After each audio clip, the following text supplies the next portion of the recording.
I did not cry when I found my husband Brian in bed with my best friend Ashley. I did not scream when I realized they had successfully pushed me out of my own marketing firm, stealing everything I had built. Anger was not loud, it was clinical.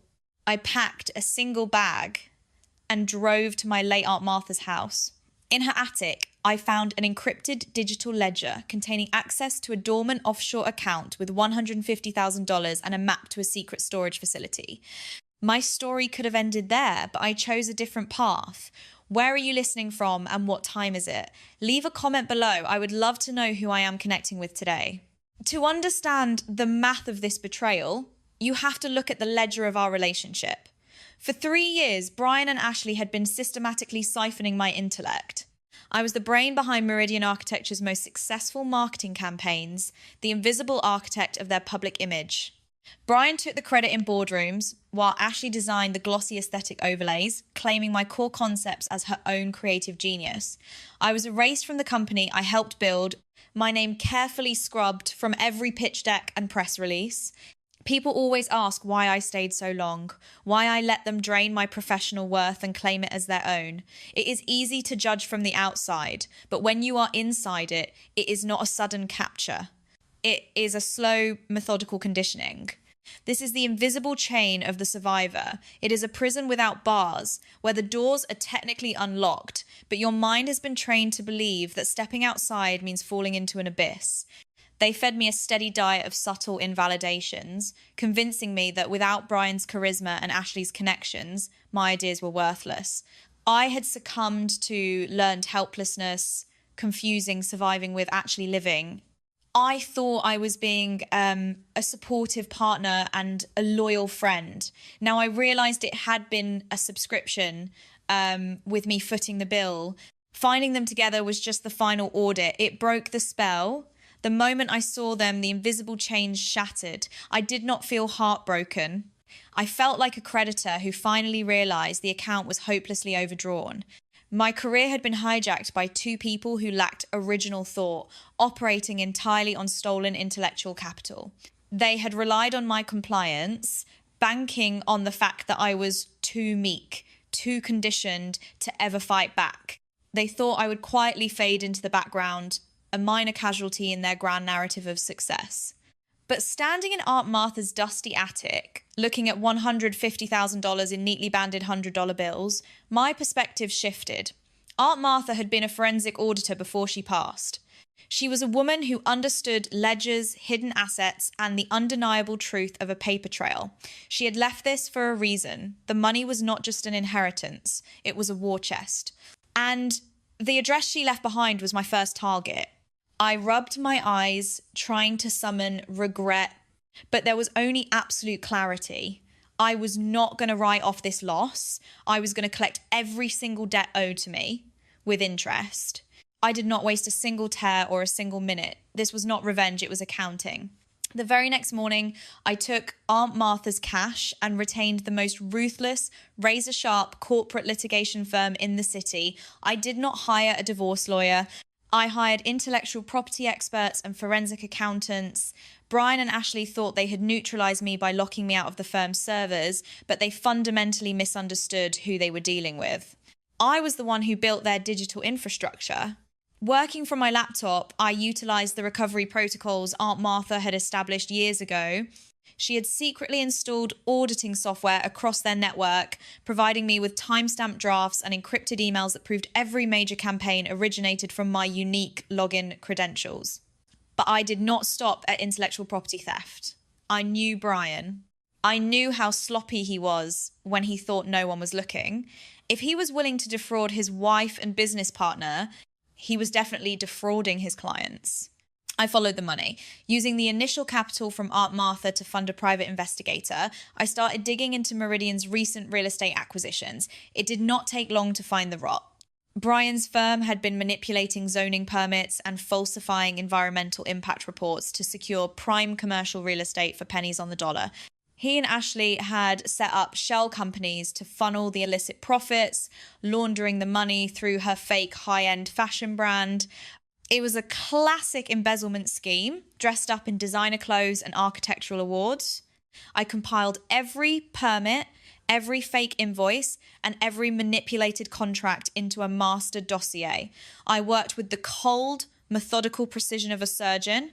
There was no emotion in my late night document reviews, no sadness when I matched Brian's forged signatures. They had treated my life like a business asset to be liquidated. I was simply returning the favor. Every piece of evidence I gathered was another nail in their meticulously crafted coffins. I was building an inescapable legal fortress, brick by brick. They were still living in their luxury penthouse, popping champagne and celebrating their stolen empire, completely unaware that their foundation had already been demolished. I had the blueprints to their destruction, and I was going to execute the demolition flawlessly. But the financial fraud was just the surface. Aunt Martha's secret address led me to a private, climate-controlled storage facility on the outskirts of the city. She had paid the lease 10 years in advance. When I unlocked the heavy metal door to Unit 412, I found dozens of bankers' boxes. Aunt Martha had not just been an auditor. She had been investigating Meridian Corporation long before Brian ever joined them. She had been investigating them for my mother. Aunt Martha had been a master of misdirection. She didn't keep these files in an obvious place. She had hidden them within the archives of a defunct subsidiary that Meridian had acquired and effectively forgotten about. It was a digital ghost buried where no one thought to look. My mother had died in a hit-and-run accident 10 years ago. It was ruled a tragic, unsolved case. But as I opened the first box, the clinical detachment I had maintained for weeks began to crack. Inside were medical files, redacted police reports, and internal corporate memos from Meridian's executive board. My mother had owned a small, highly coveted parcel of land right in the centre of what was now Meridian's flagship commercial development. She had refused to sell. The documents painted a horrifying, undeniable picture. They had pressured local authorities to ignore evidence of tampering with her vehicle's braking system, effectively silencing her to push through their eminent domain claims. And the executive who authorised the hush money payments to cover up the inspection reports. It was Brian's father. He married me to keep me close, using our marriage to pressure me into signing away my rights to that land under the guise of corporate consolidation. Our entire relationship was a calculated risk management strategy. I sat on the cold concrete floor of the storage unit, surrounded by the physical proof of my mother's murder. The shock was profound, but it did not break me. It forged me into something entirely new. The betrayal of my marriage faded into absolute insignificance. This was no longer about stolen marketing campaigns or a cheating husband. This was about a decade-long cover-up, a corporate assassination, and a legacy of blood. Aunt Martha had gathered the pieces, but she had grown too sick to finish the puzzle. She had left the war chest and the ammunition for me. I packed the files into my car with terrifying calmness. The accounting was no longer just financial. It was existential. Meridian Corporation, Brian, Ashley, and the entire corrupt bloodline were going to face a devastating audit. The courtroom was packed. Brian and Ashley sat at the defense table, whispering to each other, exuding that toxic, unearned confidence they always wore. Brian was dressed in a bespoke suit, Ashley in a custom-tailored dress she probably paid for with my stolen funds. They looked at me with smug pity, believing this was just a bitter ex-wife fighting over a meagre intellectual property dispute. They thought they were untouchable. They thought they were the smartest people in the room. They were wrong. When it was my turn to take the stand, I did not show an ounce of hesitation. I did not look like a broken woman. I looked like an executioner. My attorney, fueled by Aunt Martha's war chest, methodically laid out the intellectual property theft. We displayed the time-stamped original files, proving Brian and Ashley had built their entire empire on my stolen labour. But that was just the appetizer. Brian's lawyer tried to object, attempting to smear me as a jealous, unstable woman prone to dramatic fabrications. I did not flinch. I let them dig their hole deeper. Then, my attorney submitted the unredacted financial dossier detailing the real estate fraud, the shell companies, and the money laundering scheme Ashley was running. The colour drained from Brian's face. He looked at Ashley, panic finally shattering his arrogant facade, but I was not finished. Your Honour, my attorney said, his voice echoing in the silent courtroom. We have one final submission. relevant to the origin of Meridian's real estate holdings. He placed the contents of Unit 412 into evidence, the internal memos, the payment logs signed by Brian's father, the proof of corporate homicide. The courtroom erupted. The judge immediately halted the proceedings, ordering the bailiffs to secure the evidence and referring the entire dossier to the federal prosecutor's office. It was no longer a civil dispute. It had officially escalated into a federal criminal investigation. The judge slammed his gavel, but the noise barely registered. I looked directly into Brian's eyes. They were wide, terrified, darting around the room looking for an exit that did not exist. He had walked into this courtroom expecting a minor financial slap on the wrist. He had just been handed a one-way ticket to a federal penitentiary.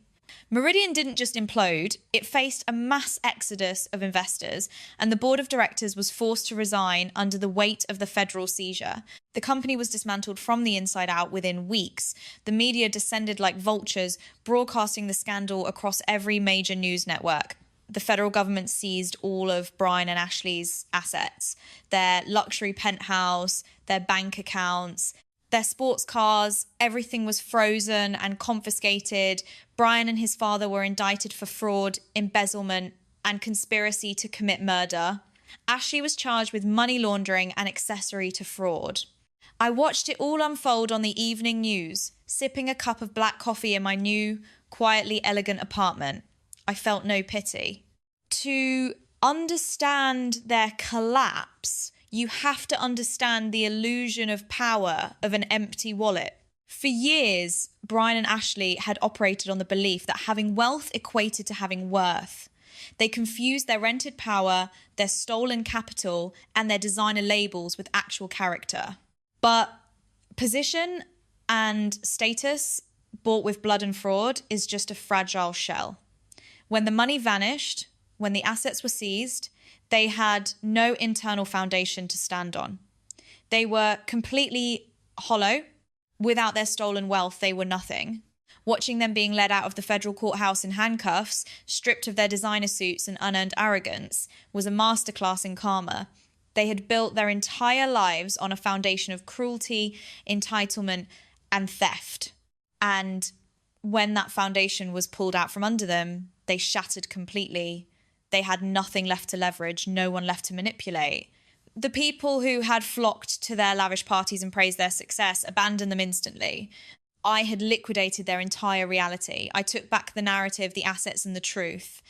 The hit and run that took my mother was finally classified as a homicide, and the men responsible were locked in concrete cells. Aunt Martha's forensic brilliance had not been in vain. We had brought down a titan. I closed my laptop, the final news alert fading from the screen. The debt was settled. The accounts were balanced. The ledger was finally perfectly clear. They had tried to erase me, but in doing so, they had given me the exact tools I needed to erase them completely. Months later, after the criminal trial concluded, the subsequent civil lawsuits were settled in my favour, resulting in more wealth than I had ever imagined, but I knew exactly what to do with it. I founded the Martha Initiative, a legal and financial fund dedicated to supporting suppressed creators, designers, and innovators whose work had been stolen by corporate giants or abusive partners. I used my capital to give power back to the people who were told they were invisible. I built a new marketing agency, one rooted in transparency and fierce advocacy. I surrounded myself with brilliant, resilient people who knew what it meant to fight for their worth. My life was no longer defined by the trauma inflicted by Brian or the betrayal of a false friend. I had completely rewritten my story. The grief over my mother would always be there, but it was no longer a heavy, suffocating anchor. It was a badge of honour, a reminder of the justice we had finally secured for her. I've come to realise that surviving betrayal isn't just about destroying the people who hurt you. That is only the first step. True justice is about outgrowing them entirely. Forgiveness isn't always for the other person. Sometimes it's the only way to set yourself free from their narrative. I didn't forgive Brian or Ashley for their crimes, but I forgave myself for trusting them. I freed myself from the illusion that I needed their validation to be brilliant. I am standing in my own light now, unburdened and fully alive.